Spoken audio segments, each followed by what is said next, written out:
What up, YouTube? Topaz J10. I got a pretty good show lined up for you today, man. First, we're going to jump into a brief instrumental from underground producer Defunctified Beats. Then we're going to jump into this ASAP Rocky video. Then we're going to take some questions.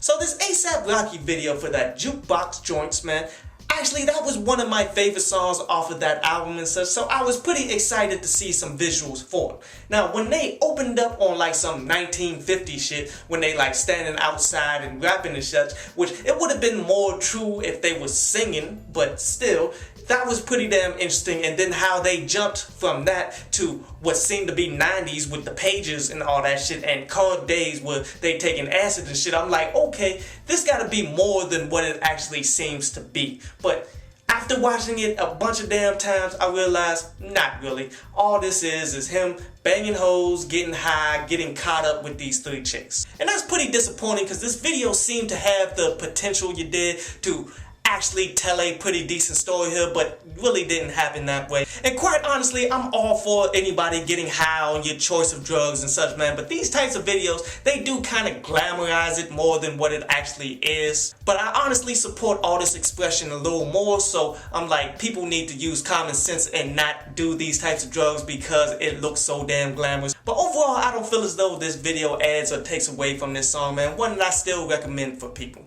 But anyway, on to Ask Download Path. And Nathaniel asked me if I can name any producer over 45 that can piece together a project just like Dr. Dre pieced together this Compton musically. And you know, yes, I can. First, let's look at DJ Jazzy Jeff, who's over 45. He doesn't get the name brand recognition, but he's been in the game still, putting out a lot of good music in a similar way that Dre does by hiring a bunch of musicians and shit. What about Manny Fresh? I believe he is exactly 45, and he has put together solid pieces of music, original types of music, man. But yet he didn't have the artist with the lyricism that Dr. Dre has, but you cannot deny, musically, he's put out a lot of fucking classics. Shit, Just Blaze is 43 and such. I know it's not 45, but he's only 2 years away, and he's still putting out some motherfucking bangers. So stop trying to put extras on Dre because he's 50 and shit, man. Because a lot of people on that side of the game, man,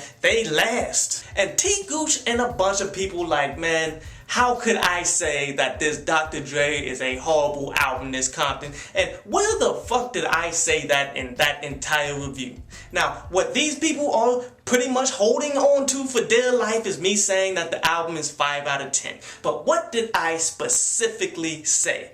I said, without the build-up and the hype that the Detox built up over 16 fucking years, if this project would have dropped back then, it would have been a solid 7 or 8. That means the album was pretty fucking good. But because of the bullshitting and the unreasonable expectations that he built for himself, this album definitely gets points taken away. And these dudes out here act like they motherfucking deaf and didn't hear that shit. I hope you enjoyed the show. You can follow me at Twitter up there. And you can go to downloadpass.com, that's down there, to read today's article.